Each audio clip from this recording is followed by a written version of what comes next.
atapnya dari daun sagu. Kemudian memang dindingnya dibangun setengah supaya ada ventilasi udara. Dan di sini biasanya Mangge taruh bantal.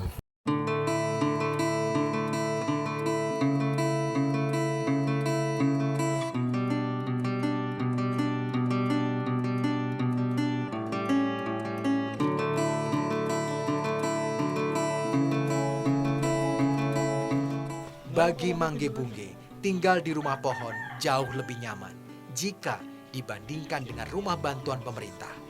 Hidup sejak kecil di pegunungan yang berhawa sejuk membuatnya kesulitan untuk beradaptasi.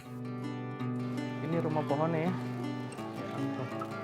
Jadi dibikin di atas pohon persis seperti kita tadi di atas bukit.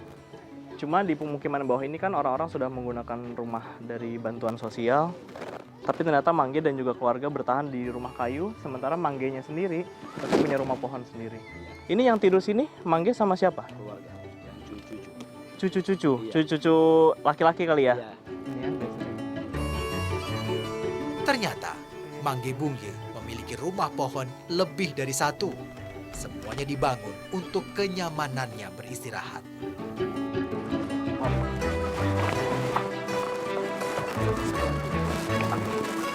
Alhamdulillah.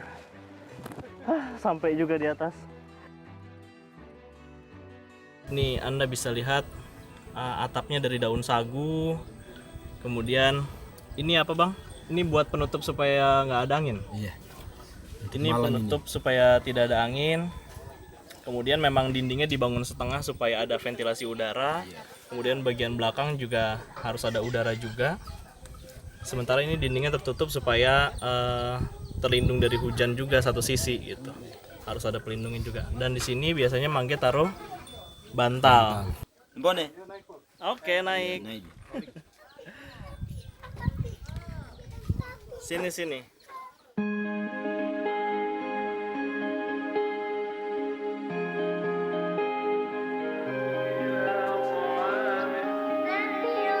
Sayangnya, bukan hanya Mangge Bungge penerima rumah bantuan pemerintah yang merasa lebih nyaman tinggal di rumah pohon. Banyak juga warga lainnya yang berpikiran sama. Rumah bantuan yang nilainya cukup besar seakan menjadi sia-sia. Rumah itu pun rumah bantuan mereka itu untuk hanya tempat simpan barang aja. Mereka masih suka tinggal di atas-atas pohon, di rumah-rumah dindingnya terbuka supaya udara. Mereka masih ya. senang dengan kesederhanaan itu Iya, ya. iya. Gitu. Tapi sebenarnya yang diinginkan suku Daa itu apa, Pak, sebenarnya? Maukah mereka tinggal dengan pembangunan sekarang, perubahan yang sekarang ini dirasakan oleh masyarakat Indonesia, atau mereka sebenarnya hanya ingin menetap di gunung dengan komunitasnya sendiri gitu? Sebenarnya suku Daa ini butuh perhatian dari pemerintah. Artinya sambil menjaga adat istiadat mereka, mereka tetap tinggal di gunung-gunung, tetapi bisa mengharapkan perhatian mereka itu perlu dibantu dalam hal akses jalan supaya bisa mereka turun dari pemukiman mereka mungkin ke Palu.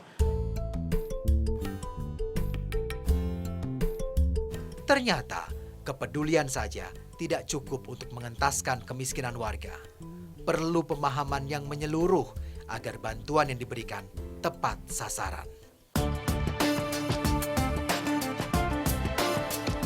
Pemirsa, di negara kita ada banyak sekali komunitas suku adat. Sebagian besar dari mereka justru masuk ke dalam jajaran komunitas adat tertinggal. Mereka-mereka inilah yang menjadi target dari pemerintah dalam memberikan bantuan, baik berupa pembangunan fisik ataupun pembangunan sumber daya manusia. Pertanyaannya, apakah sudah sesuai dengan harapan dan keinginan masyarakat suku adat, atau justru ditentukan berdasarkan kepentingan para pemangku kebijakan semata, tanpa melibatkan komunitas adat tertinggal sebagai target penerimanya?